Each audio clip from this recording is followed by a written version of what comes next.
What's up, everybody? Welcome back to the Range Minded Podcast. Got a little excited, maybe got a little heated, kind of lost my voice there in the beginning. What's going on, folks? Did I miss a show last week? I can't remember. I probably did. All fairness, I know, I give you excuses every time, but this is a good one, honestly. If you know, or maybe you don't know, I'm a carpenter by trade, and sometimes the job just has to get done. So I've been pushing 12-hour days this whole last week. Kind of tired, but not too tired to share my love for the Second Amendment with my peeps, if you know what I mean. So this show, I think we're just going to kind of hit some new news stories. So you're going to see me glancing down here to the old laptop. I'm not ignoring you. I promise. But before I jump into this, I wanted to share something else with you. So I've been kind of hitting Twitter or X, whatever you want to call it, kind of hard. Not so much that I'm like posting something every 30 seconds like some people do. A lot. Some of you people on Twitter need to just relax a couple notches. Just take it down to turn it to 7, maybe not 11 this time.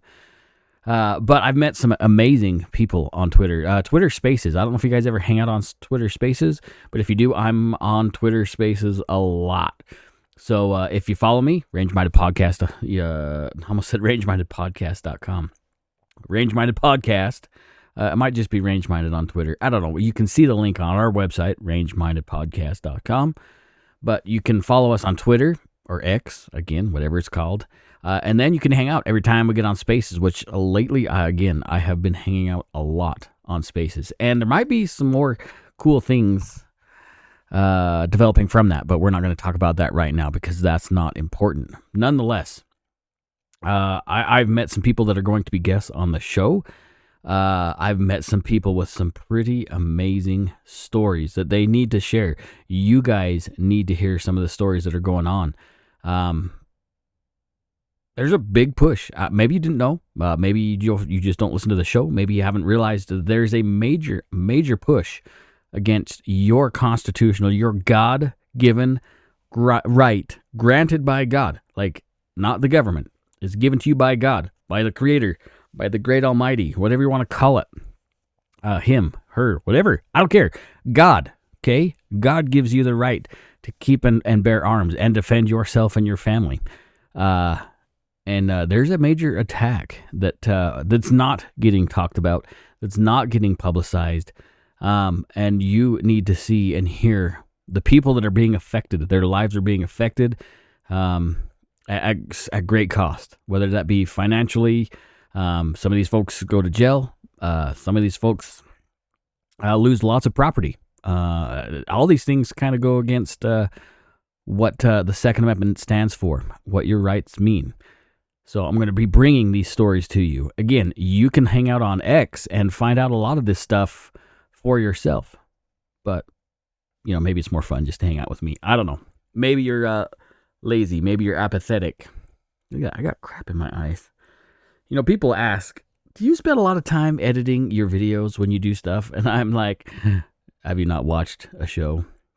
I figure, why not keep things real? I don't like editing. It sucks. It's boring. And it feels like it's just more of a conversation of us hanging out instead of me like clip, put another thing, clip. That's dumb. Let's hang out. That's what we do. That's what peeps do with each other. They hang out and have a good time. That being said, I'm a little wound up, a little excited, a lot tired. And all those end up making a good show, I hope, for you. And that being said, we'll open the unofficial beverage of the podcast. I don't even know if I can say the name of this company, honestly. I mean, I have before. I would never say that Bundaberg Ginger Beer is the official drink of the show. I also would never suggest finding them at Fred Meyer or Costco or World Market because, you might be able to find them at any of those places. But I can't really say that. I never would. That's a great sound, don't you think? I would say, though, if you do happen to, like ginger beer, this is probably the stoutest one you'll drink, and by far the most satisfying. Do you guys remember Total squirrel moment, right? You guys remember the first Wayne's World when they talk about product placement and he's like, I'm not going to be a shield to the man. While he's eating Doritos out of the old school Dorito bag, and I think he's drinking Coke. Domino's Pizza shows up in there somehow, or Little Caesar. Anyway, hilarious. All right. Maybe I should be editing videos so you don't have to deal with this. Too bad. Too bad. This is what you get. So there are a few stories. We're going to talk about some current events. There are a few stories that have erupted, that have come forth, that have been presented online. And maybe you guys don't know where to find these. Let me make one quick suggestion. I know it's good for me because it makes me have a chance to have content on the show. But you guys really need to be doing your own research. Never take my word for it. Never just trust me. I don't want you to just trust me. I want you to learn how to do the research. I forget most of the stuff that I study and I look at. I'm not going to lie to you. I forget a ton of it. Once in a while, something will click and it'll stay. Usually it's a worthless movie quote from the 90s. But once in a while, if I'm studying and looking through content to share with you guys, every little bit something stays. Usually it's like the headline of an article or something that clicks and stays. But I can read through the content and I can forget what I've read just a few minutes later. So I'm going to have to go back to some of these articles that I found. You're just going to have to deal with me reading them. I don't care. I'm going to link these stories in the show notes. I tried on YouTube once and it wouldn't let me. I got to figure that out. Nonetheless, if you're listening to the audio version, it's going to be in the show notes on the audio version. I need you guys to go back and look through these articles. I need you guys to learn how to find the information on the Second Amendment for yourselves, not just rely on the talking heads, because we're people, we're fallible. We make mistakes. But if you know how to find the resources, if you know where to look, and you know how to extrapolate the data, you're going to be better armed as a Second Amendment advocate, as a steward of the Second Amendment. You're going to understand where we get these rules, where we get these laws, where we get our rights, and then you'll be able to articulate them better when you have discussions with your family or friends or whatever. So please, don't just look up the articles I share in the show notes either. Be proactive. Learn. Educate yourself. Because it's really that knowledge is the power, not just an article that you pull up on your phone. All right. That being said, so the NSSF. You guys know who the NSSF is? If you don't, it's the National Shooting Sports Foundation. So they have, they're like the biggest trade organization. Like they help the whole firearms industry. They're like the biggest group that helps and supports the firearms industry. Huge. They're the ones that put up SHOT Show. Like they take care of all that. Not only do they take care of SHOT Show, they take care of range owners. They take care of retailers. They have a ton of resources available to. So like when I was working Independence, we were a member of the NSSF, which gave us access to a plethora of information. It gave me access to attorneys. Gave me access to EPA data and all sorts of stuff that is necessary to run a range. But a lot of this information is not just for members. So if you're looking for gun retail data for 2022, you can jump off on the NSSF as well. NSSF is the NSSF.org is the website. The NSSF's, wow, that's hard to say, website. And you can look at all this information. It's publicly accessible. Now, some of the other resources are not. Like I said, you have to be a member to get some of this stuff. But for the most part, news releases, press releases, sales information, a lot of statistics, a lot of that stuff is available on their website. So I'm telling you this as a resource. Okay? I want you guys to be educated. I want you guys to be armed up here as well as your everyday carry life-saving device. Okay? I need you guys to retain this information. Or at least know where to go to get it. Anyway, Gosh, I'm on a lot of squirrels. Like, it is what it is. All right. So the NSSF celebrates, this is the headline, and I thought there was one of these articles, but there's two actually. We'll kind of mold them both together. The NSSF celebrates Kentucky, the Kentucky Second Amendment Privacy Act. Okay, so what is the Second Amendment Privacy Act? Excuse me. So I don't know if you remember, I think it was the end of last year, you heard that credit card companies were going to start creating a code for, so anytime you buy something with your credit card, there is a code attached. So the credit card companies, wherever else, can know what kind of merchandise, or at least what kind of store you're purchasing things from. So I don't know if they're letters or numbers or whatever, but these credit card companies can identify what your shopping habits are by looking at the reference codes.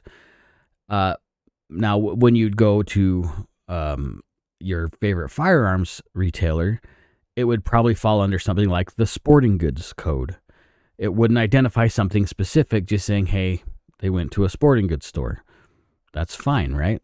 Big deal. No big deal at all. But there was a push to create a specific purchase code when using a credit card that would signify guns and ammunition. You might not think that's a big deal. Why would I think it's a big deal? You want to know why I feel like it's a big idea? Big deal. Gosh, I'm struggling tonight. As I'm recording, it's 10:30 at night. Like I said, I've been working 10, 12-hour days all week, so I'm a little groggy. So here it is. It's kind of a pseudo. It's not going to be like they know exactly what gun you're purchasing or exactly what caliber of ammunition you're buying, but they'll know you bought a gun, ammo, or accessories. Not just they went to a sporting goods store. Now it's starting to funnel down to something more specific. Now, you got to understand that federal agencies and now private companies, they would have access to this kind of information. Why is that a big deal?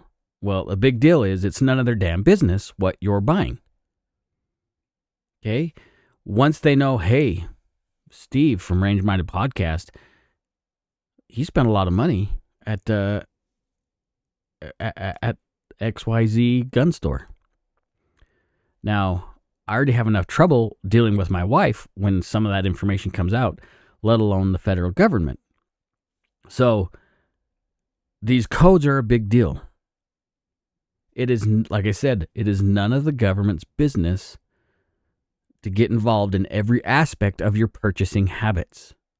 There's a problem there. I hope you see this problem. So anyway, the NSSF, gosh, why am I struggling saying that? The NSSF, along with lawmakers, got together and created this Second Amendment Privacy Act. And then they presented this act, this kind of a canned bill, if you will, presented it to all these states, to all the legislators that are pro 2A. Now, these legislators, they looked at this canned bill and they altered it to fit within their state's needs. That is good, right? Can you see where I'm going with this? Now, we see that Kentucky, this article was published on the 27th of March of this year. Kentucky passed the Protection Act, the Privacy Protection Act. No, not Privacy Protection, the Second Amendment Privacy Act. But just 2 days before, check this out. Wyoming did the same thing. Now, it was the Kentucky article that I saw, and I'm like, how many states are actually doing this? It'd be nice if every state did this. So at the bottom of both articles, I'm just going to scroll down to the one for Wyoming here, or Montana, Wyoming. You following along? Because I'm not. So let's see. Wyoming joins. I hope your state. Now listen for your state. Wyoming joins Indiana, Utah, Florida, Idaho, Mississippi, Montana, North Dakota, Texas, West Virginia, and what did we just say before? Kentucky.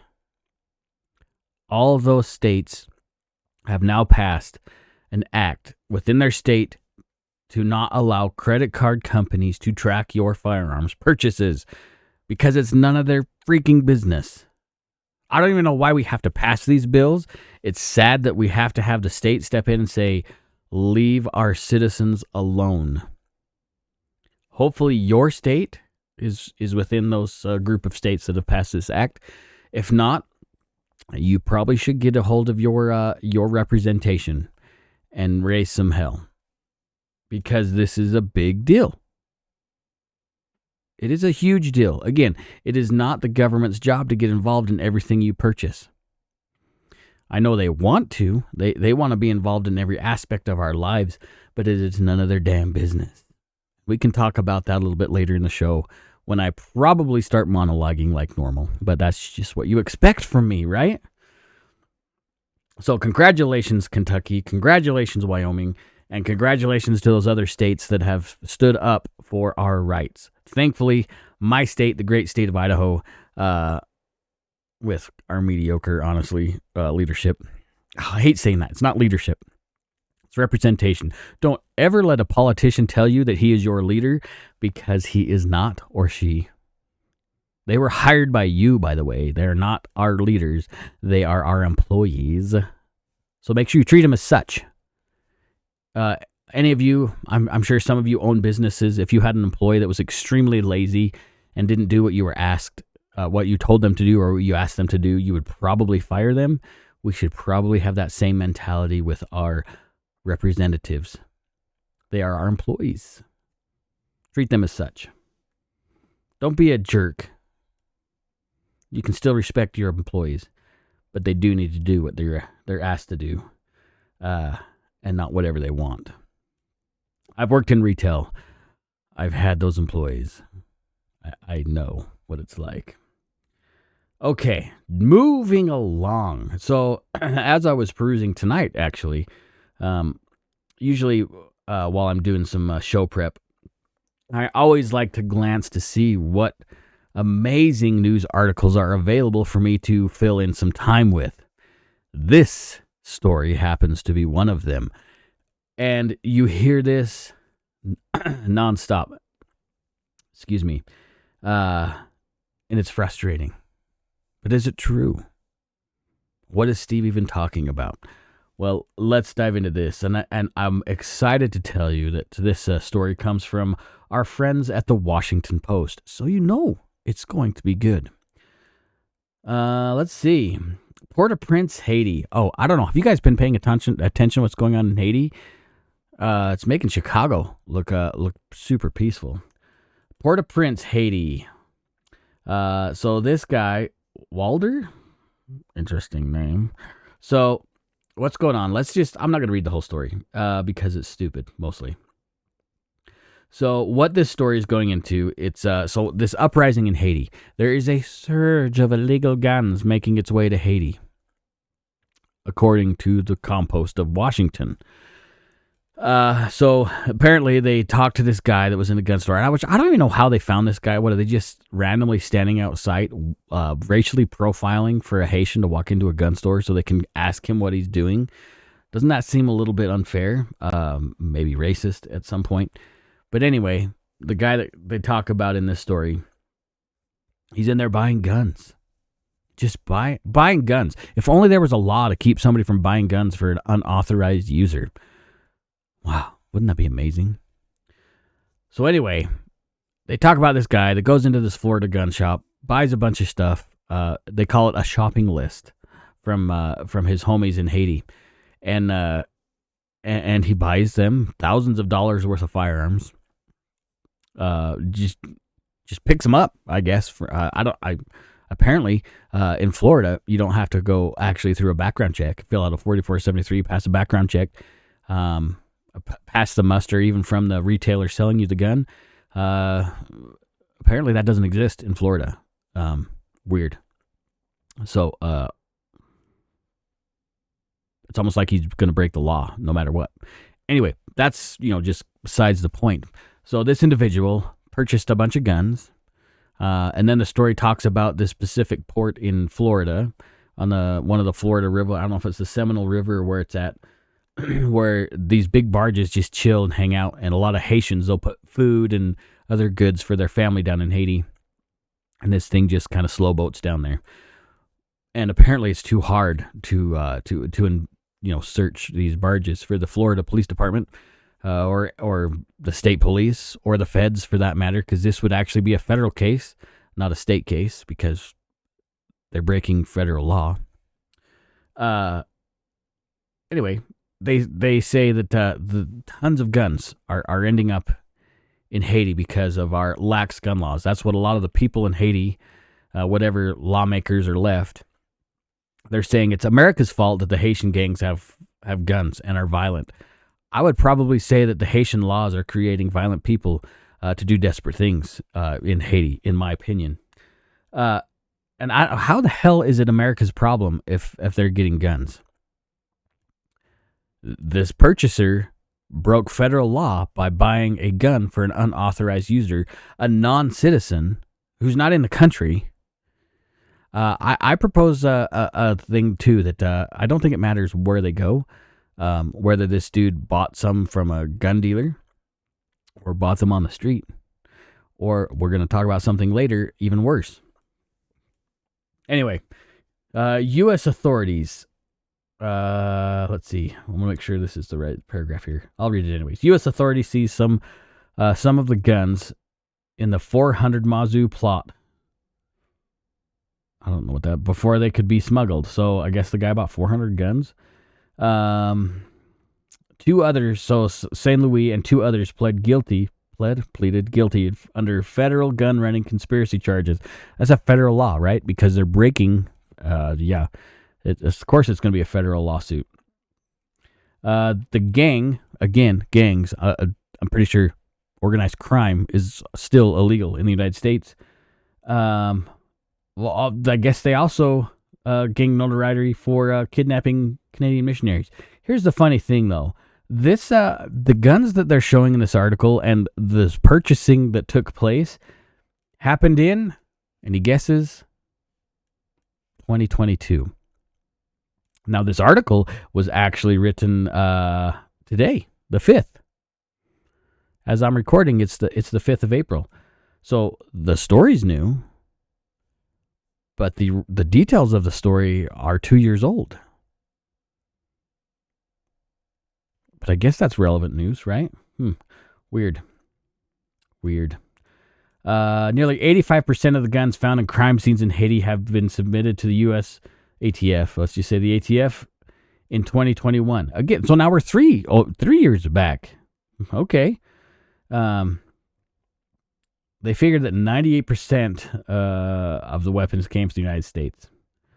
Okay. What about the drugs? What about the violence? What about the starvation? What about the corruption? Is that coming from the U.S. too? I don't think so. Well, maybe. Hell, I don't know anymore. So that's the funny thing. So all this data that was cited in this story is almost 3 years old in some cases, or about 3 years old. Interesting, huh? Interesting. So we're citing criminal conduct from years ago and pointing it to something that's happening right now in Haiti. Again, remember we talked about at the beginning of the show? You need to understand how to extrapolate the data, how to do the research yourself. We don't know if the guns in Haiti came from the United States now. In the article, it says that the ATF seized a whole bunch of guns. That doesn't mean the guns being used now came from the United States. Perhaps that's something that's coming from the anti-gun lobby. I'm just saying this, perhaps. Perhaps this is coming from the anti-gun lobby to say, well, the Americans don't need guns because violence in other countries is also the Americans' fault.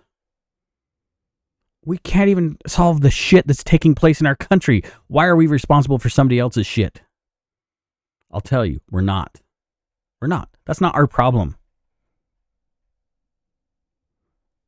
Don't fall prey to these ridiculously written articles. Okay, don't do it. Study your own stuff. Learn to read these. Hang out on Moms Demand Action stuff, which sounds like a terrible name for an organization. I'm not going to lie. It should be on a different kind of website, if you know what I mean. Who comes up with these things? Anyway, but there's more. This next story comes from a more trusted website, The Truth About Guns. And again, I'm going to link all these stories below. This one I probably will read a lot more because this is a big deal.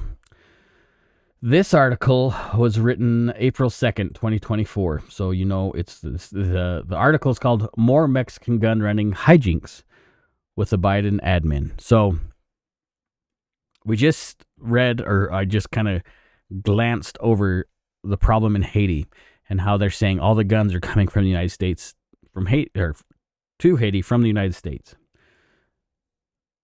Oh, but there's so much more you need to understand about this, okay? Now, I know South America, and in that article, the Haitian article, it talks about guns going South America and also finding their way across the ocean there to Haiti. But this should be interesting for you. Do you guys remember in the way, way back machine, Project Fast and Furious? If you're unfamiliar with Project Fast and Furious, look it up, and you will see a vast amount of incompetence on the part of the United States government, particularly with the probably Homeland Security, I'm sure is part of it. Definitely the ATF. There's a lot. Tons of incompetence. Now, why would I say that? Because usually these organizations are at the spear point of efficiency. That might be the case, but not in Operation Fast and Furious. In fact, what was going on was the government, under Barack Obama, might I add, what was his name? Oh, I can't remember the guy's name now. He decided that he was gonna, we're gonna solve crime. And we're going to make a point. We're going to prove something to the public. So the ATF decided to contract people to do straw purchases. Okay, now this is just my opinion, my understanding of the story. Do your own research. They contacted people to make straw purchases from various gun stores in the border states. Now they would give these people money, convince them that they needed to make straw purchases, which they did, and bring the guns back. Now, you would think because the government said, hey, can you do this, those people would be let go. No, they got prosecuted for doing straw purchases. So the government obviously didn't care about these individuals. But what did the government do with all these guns? Oh, they sold them to the cartels. Yes, that's right. Agents of our beautiful country decided to prove a point, they would sell firearms, which they illegally purchased via a straw purchase. So it was almost a straw purchase, I guess you could say.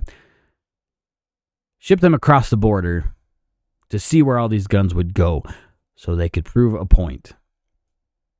Now, you might think, well, that's not a terrible idea other than the straw purchase.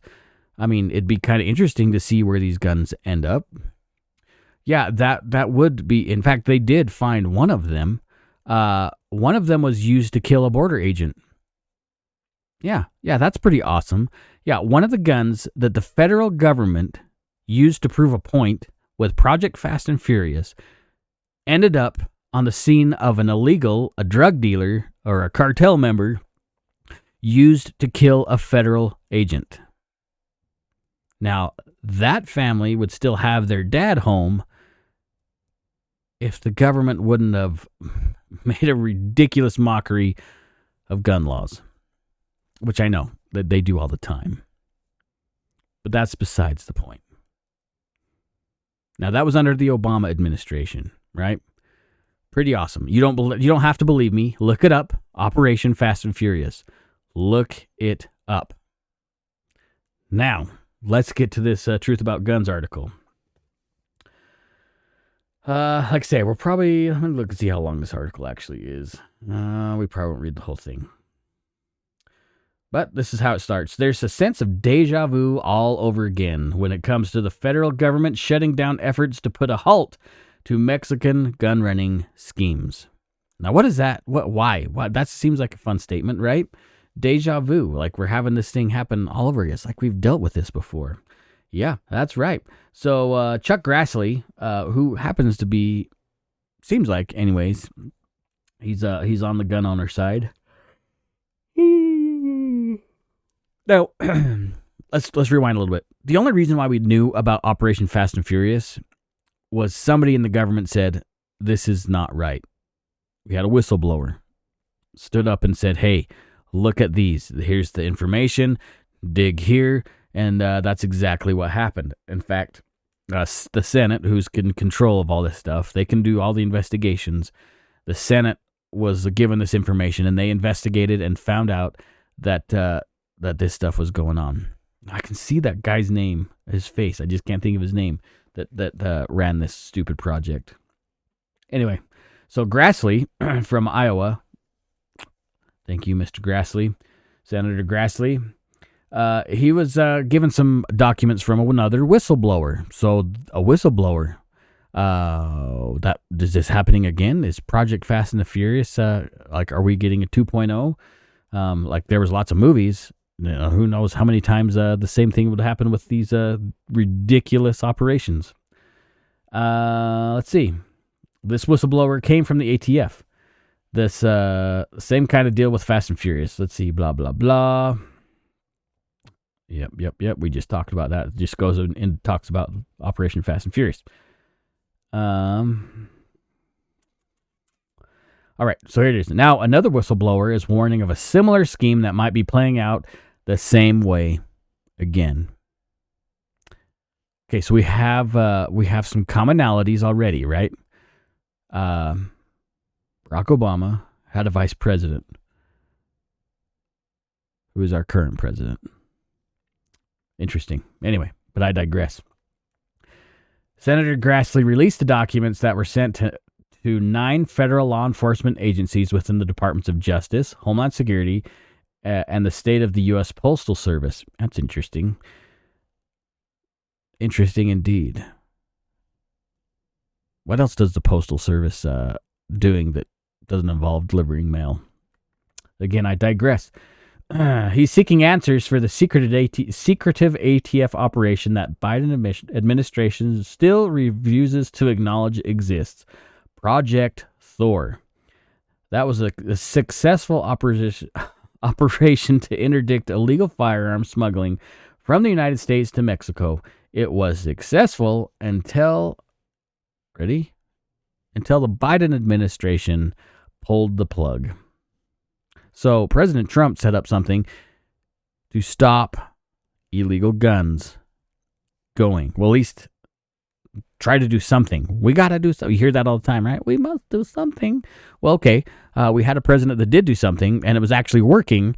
But in order to push an agenda, perhaps, anyway, the current administration says, well, let's let the guns, let them free again. Honesty.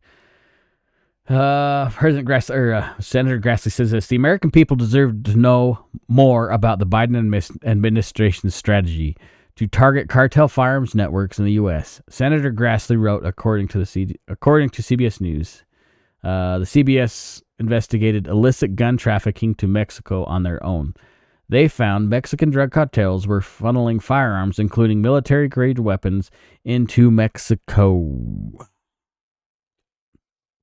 What's coming up from Mexico, by the way? It seems like there's been something coming up from Mexico, by the way.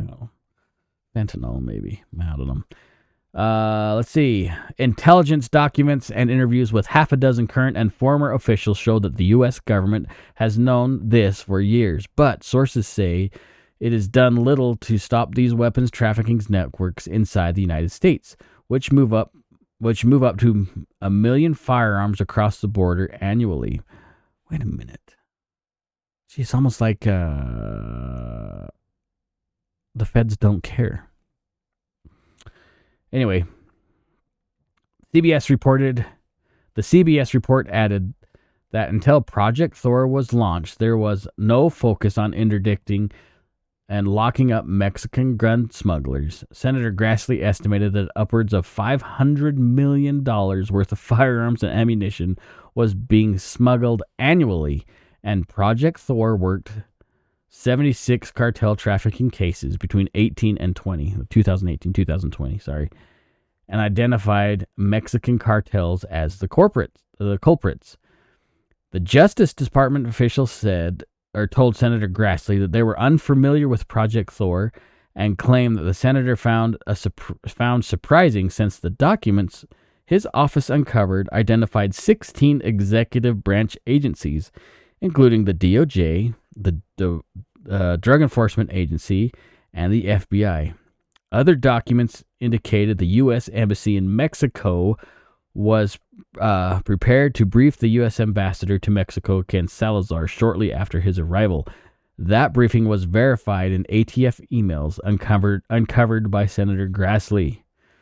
Okay, so if this machine was working, meaning that there was something put in place to stop this crazy smuggling campaign to Mexico, why did they stop it?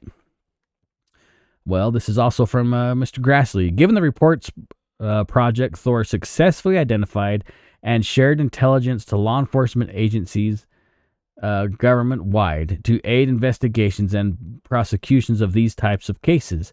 The American people deserve to know why the ATF has chosen to defund Project Thor and use its resources to target FFLs and individual law-abiding gun owners. So, that was back at the end of last year, 2023. Grassley wrote a letter to Steve Dittlebug to find out what the hell. You have something that's working and you quit it and go after legal gun owners instead. What the hell, ATF? I think I might just continue reading this. Actually, I don't know. We'll see. Let's see. Senator Grassley sought answers as to why the ATF stopped putting effort into the program to disrupt illegal firearms trafficking in 2022, and instead focused efforts on rulemaking that included publishing the final rules on frames and receivers, engaged in business and zero-tolerance policies that have forced firearms retailers out of business for minor clerical errors. That was one on my own. Instead of focusing on criminal cartels, the Biden administration and the ATF have shifted focus to indiscriminately targeting lawful firearms owners, purchasers, and sellers instead of using intelligence and the whole government approach to identify and target the leadership and networks directed in trafficking of firearms from U.S. to Mexico. The timing of this decision to cut off the funding of the Project Thor is suspect, especially since there were indications that it was disrupting cartel cells as far north as Washington State and Maine. That's just a border issue. The federal government and as many as 16 federal law enforcement agencies were penetrating these networks that were reportedly sending automatic firearms. Actually, I can't even buy an auto without dealing with some major bullshit, but these guys are just picking them up in Washington State. Let's see. Actual automatic firearms into Mexico and arm narco terrorists.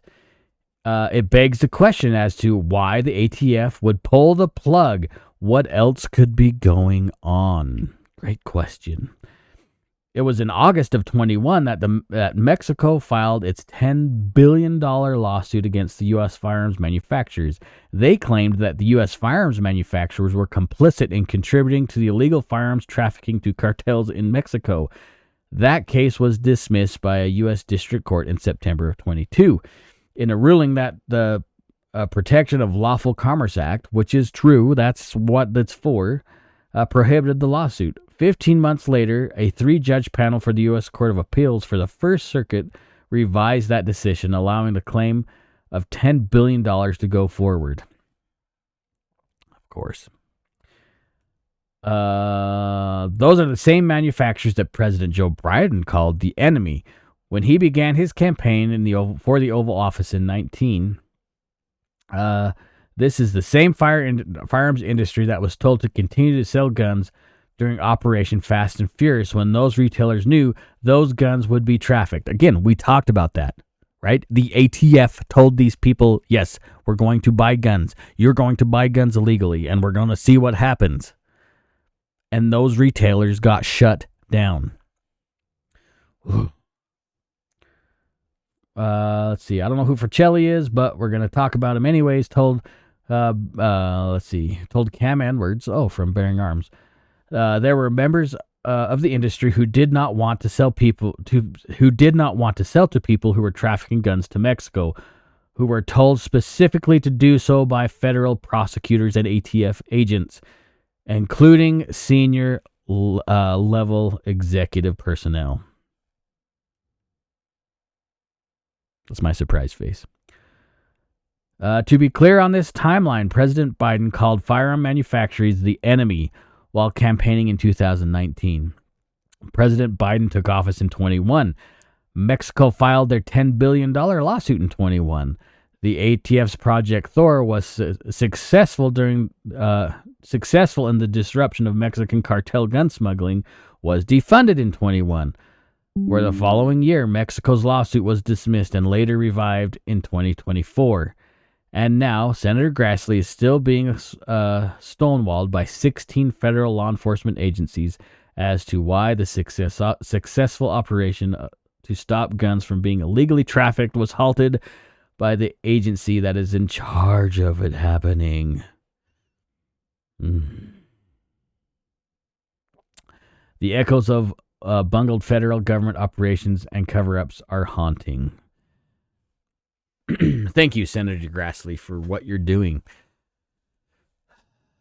Do you see how frustrating this is? Do you see why I'm frustrated? This is why I read that entire article, and hopefully you got something out of it. You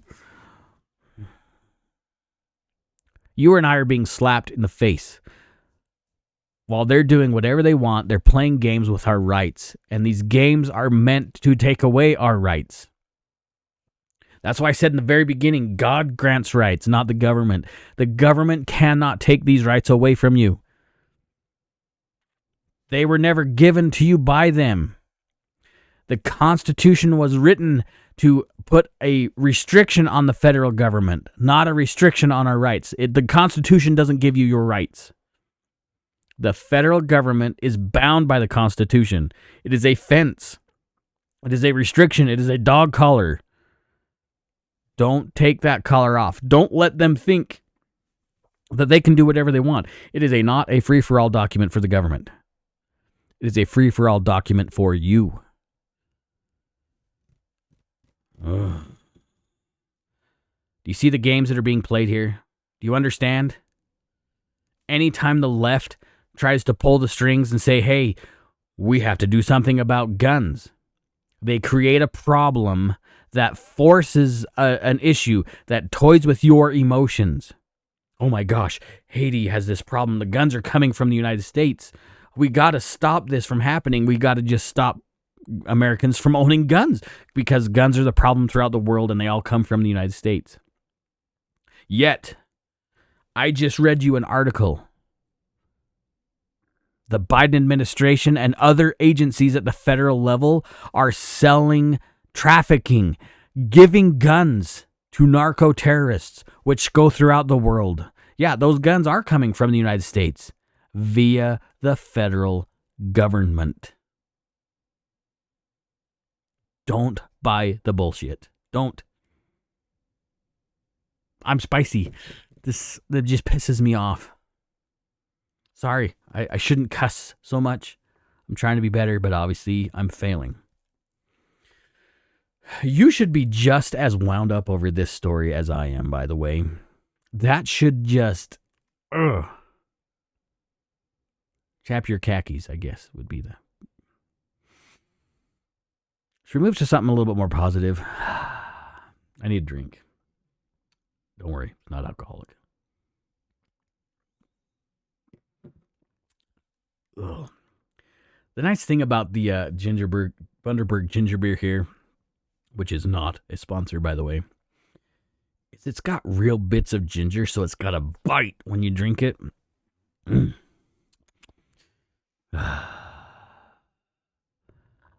Oh, excuse me. I digress. Whew. Okay, I gotta unwind. My blood pressure kind of spiked there.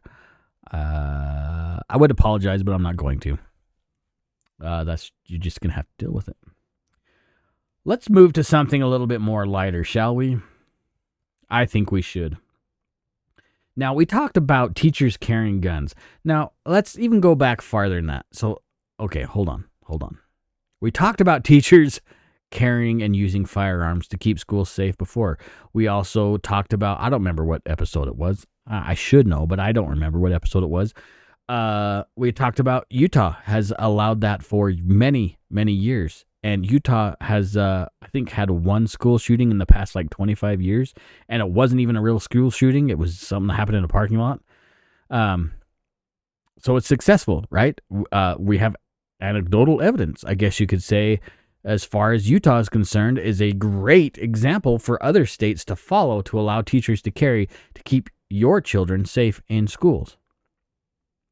Now, there's been a lot of funding cuts. There's been a lot of issues. So there's less resource officers, which makes it even a bigger soft target. By the way, guns are not the issue here. Guns have nothing to do with it. It's the hate and the anger and the violence that is the issue. The tool is irregardless.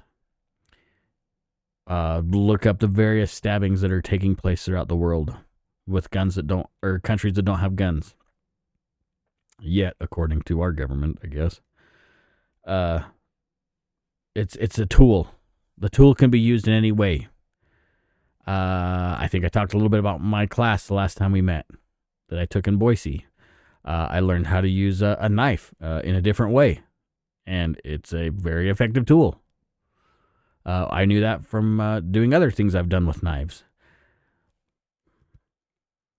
It's all based on knowledge and intent, family. Knowledge and intent. Anywho, I digress once again.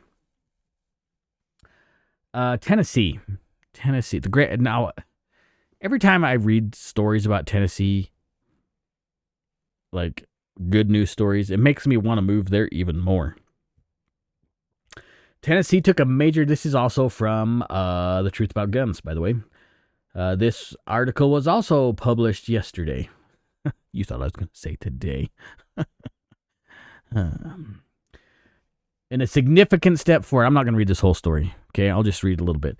In a significant step forward bolstering school safety, Tennessee is on the verge of enacting legislation that would permit public school teachers and staff to carry concealed firearms on the premises, providing that they obtain training and a permit, which is fine. I'm okay with that.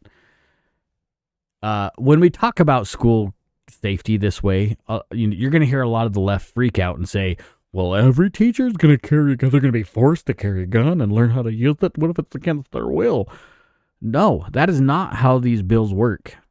If a teacher feels so inclined to protect the children in their classroom and they want to go through the burden, that this is kind of a burden in a way, but I'm okay with this burden because that's our most precious asset they're covering, they're watching over. They have to go through the training only if they want to. Okay. Also in this article, it talks about resource officer funding and other safety measures at schools. I'm assuming they're talking about metal detectors and that kind of thing. But they're going to increase the resource officers and allow staff, if they want to, that is the key component here, if they desire to, gives them the option to carry life-saving tools within the school. Why are not more schools doing this? Now, Tennessee has 566 public schools without resource officers. Okay, maybe you also remember this a few years back. Go back in the time machine again with me here. My daughter's school had a school shooting. Yeah, here in rural Idaho. Okay, I've talked about how frustrating and how helpless I felt. There was a resource officer there, but I don't want to disparage. I know who the resource officer is. I don't want to disparage who they are. Let's just say there could probably be some physical training standards that could be bumped up a little bit. Okay, I don't know how politely to put it. I don't even know if that person listens to the show or watches the show. Let's just say this: if you're going to have a resource officer or officers on school property, they should probably be a little bit more in shape than A shape. Is that a better way to put it? I don't mean to be rude, but it's the reality. I mean, some of these resource officers I have seen are either ancient, they're like 70 years old, or they look like they hang out at a taco truck 24/7. I know that's not nice. I know that's mean. I don't care. I would rather see somebody that can roll around on a jiu-jitsu mat for 30 minutes of roll time than somebody that can eat 15 Twinkies in 30 seconds. It's just the way it should be. We have bank guards, security guards. We have people securing our legislators who are writing crappy bills and letting shit happen across the world because they have an agenda. We cover these people with fit officers who can do things and know how to do things, but our most precious asset, our children. Tennessee, just one state, 566 schools that don't have a resource officer at all. That's our future. That's our future legislatures. That's our future president. Well, maybe. I don't know. You get what I'm saying, right? Maybe I shouldn't have done this show. Anyway, congratulations, Tennessee. I am grateful that your state sees fit to keep your children safe. More states need to be doing this. I wish my state would be a little bit more proactive. I wish my school board would be a little bit more proactive. Well, I don't know if you can hear it. When I bump my mic, sometimes there's something wrong with the wire in it. How come me? I have taught hundreds of people how to shoot. How come I can't carry a gun in a school? Whatever. Anyway, Tennessee, you guys rock. Like I say, every time I read a positive story about Tennessee, it makes me just kind of want to move there. It is what it is. All right. Let's have a chat. I know some of you, as soon as I say something like that, I'm sure you get so excited. Again, I mentioned earlier at the beginning of the show that I've been hanging around a lot on Spaces. I have met some really cool people. And it's opened my eyes in a way that I would not have expected. Now, I know you absorb yourself around people. You kind of get this confirmation bias where, these guys think the same way I do. So maybe millions more people see the same thing I do. And that might be true. I'm sure there's an aspect to it. But the group of people I've kind of fallen in with on Twitter Spaces, they're not just I'm Donald Trump 2024, blah. No, these aren't these kind of people. We have people of all kinds of mindsets, all kinds of ethnicities, from all over the country. One of them is from another country, not even a U.S. citizen. They all have their own opinions about what they think is wrong and right with the government. But one thing about this group of guys and gals I've been hanging out with on Twitter is they love freedom. They understand that freedom is key. Freedom trumps everything. Freedom is greater than safety. That's why I encourage you guys to hang out on Twitter Spaces with us, because it's eye-opening. You're going to see people that hate Donald Trump, but would rather be able to have free speech than be pushed by the man. You're going to hear perspectives that I didn't know existed. Or I shouldn't say that, but I was surprised to hear some of these people that you kind of stereotype, that you peg in a certain spot because they look different, they sound different than me. so they can't have the same ideas as me. And you hear their perspectives. Carbon Mike, I think I shared an article. Ooh, I'll tag it in here too. I'm going to try and get him as a guest. He's actually he asked me to be on the show. I'm excited to bring him here, and I hope I can. We'll talk about why, but he's a New York man. He was born, lives in Brooklyn, and he's in trouble with the state of New York over some firearms bullshit. You're gonna see if I can get him when I get him on the show. You're gonna see what I mean when you actually get to know him. The man is amazing. The man has perspective that I haven't. No, I shouldn't say that. That I didn't expect. I did not expect. Because he's from a big city, and you think people from the inner city are like thugs and they hate guns or whatever. They're super liberal. No. It's interesting to hear his perspective, because even he says everybody around me is far more conservative than the way the state votes. So why? It's because they're apathetic. And when we have him on the show, we'll talk about it. And I'm going to tell you right now, I don't have to talk when he's on the show, because he has a way to resonate across the board. He's in trouble right now with the state of New York, or the city. I'm pretty sure it's the state. It would be a state issue, because he was building firearms for himself. It's not illegal to build your own personal firearm collection. Build, not buy. Build a firearms collection. He wasn't selling them, as far as I understand. He wasn't selling them for money. He wasn't doing anything illegal, because it's a protected thing. It has been since before the country was a country, by the way. But something came up, and the ATF raided his house. Said he was violating all sorts of laws. Oh.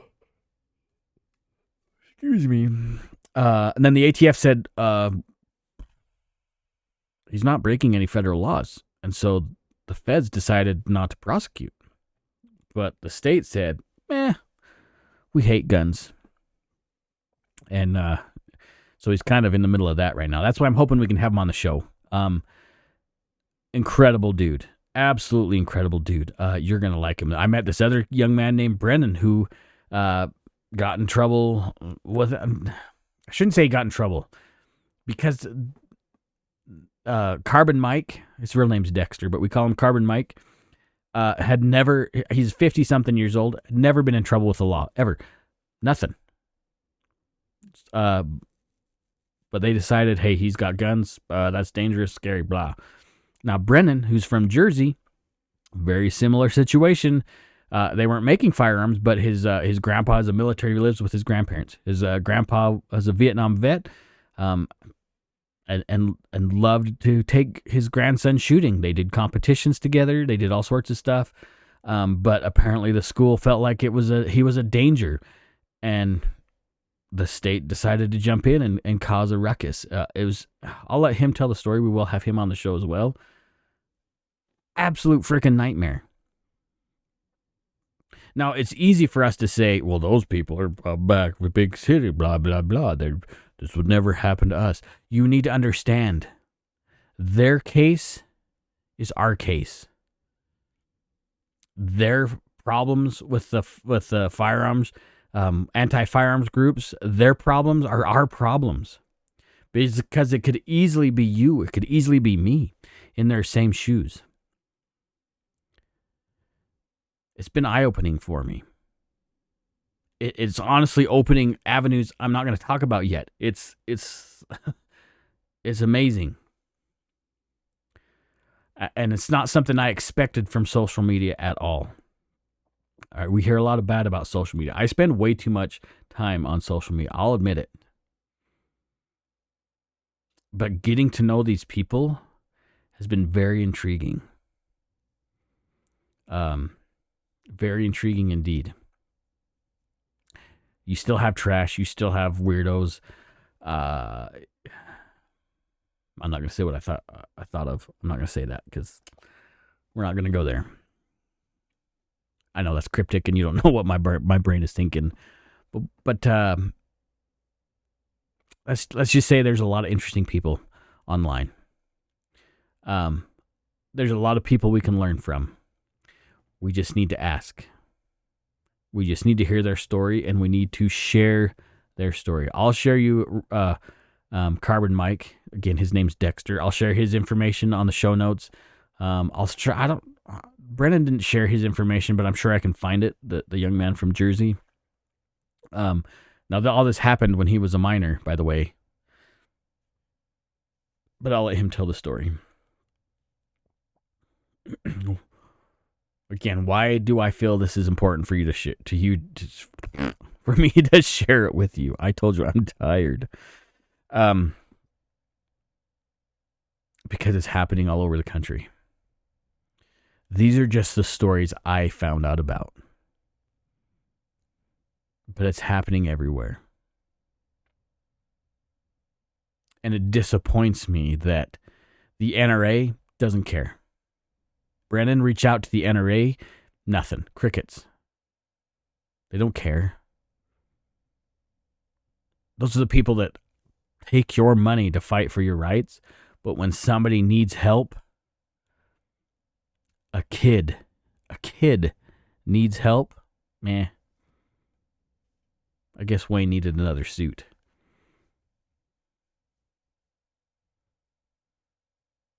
Their stories are our stories.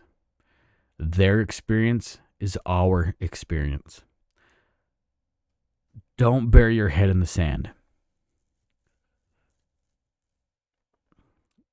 Don't take anything that you read or hear to face value. Dig deeper. Ask questions. Pull the thread. See where that thread goes. You might be surprised at the people you meet and the stories you hear. It's a big world out there. Our country's in trouble. Our citizens are in trouble. Your rights are in trouble. Ronald Reagan said, we are one vote away from losing our freedoms. It's true. If you're my age or older, you're going to remember the country you grew up in. And then you look at the country we have now. It's not the same. You tell me you're more free now than you were 10 years ago. Then you prove it to me. It's a mess. It's dangerous. Maybe we should talk about some other stuff in a different episode, like how to create a bug out bag. I don't know what's going to happen. We should probably talk about medical stuff. That would probably be a really good show, actually. I have to write that down. We need to talk to more legislators. I need to bring more on the show so we can talk about how to help introduce bills, how to help on legislation action, how to help in a precinct, maybe how to run for office. I'm going to tell you straight up, I thought my ideas were becoming a minority. But when I meet these people from every state in the country, I realize that we the people is real. Preamble of the Constitution. We the people of the United States. We the people are the key. That's what keeps this country free. You and me. Your neighbor. Your community. It's okay to have difference of opinion. If all the founding fathers, they didn't all think the same way. I'm telling you, Thomas Paine, he didn't really think the same way as Benjamin Franklin. No. It's okay to have differences of opinion. Look what those men created, even though they did not believe in God. They didn't believe in Christianity. All of them didn't. It wasn't unanimous. What was unanimous was freedom. They understood that the principles of the Bible, of being a good person, about not sinning, about being polite to your neighbor, all those biblical principles, they come together and create a cohesive society despite of thought, despite of belief. We need to get back to that understanding that it's okay to not think the way that the person next to you does. That freedom of speech is a huge part of society, that you're free to say whatever you want, but you're also responsible for the consequences of that speech. That it's okay to defend your life, your liberty, or your sacred honor.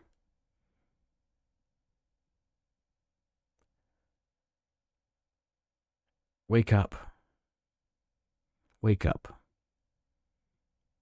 I know some of you don't know what to do next. I feel that way a lot of the same time too.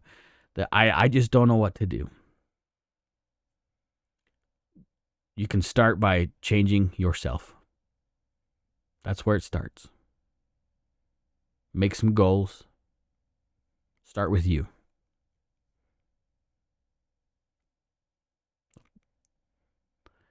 It's all of us, but it starts with each of us. Anyway, that's it. I digress. No, I don't digress anymore. By hell, that's just the way it is. If you made it through this entire show, thank you. I really, really appreciate you guys more than you understand. I don't get paid to do this. I do this because I want to. I do this because I love this country, and I want you guys to know how much I love this country. That maybe I can help one person. Maybe that one person's you. I don't know. I want you to enjoy this weekend. I want you to find something you can change, excuse me, within yourself and make that change. If you can go shooting this week, take somebody with you. Share your love for your freedoms with those around you. Starts with you, then your family, then your community. You got this. God bless you guys. You guys are amazing. If you want to reach out to the show, totally can. I appreciate it. You can actually send a message via the website. Go to rangemindedpodcast.com. There you can find almost all. I realized I don't have all the social media links there, but you can reach out to the show from there. You can email me from the show. I'll tell you what, I'll even do one better. You can email me directly. You want my email? I'll give you my email.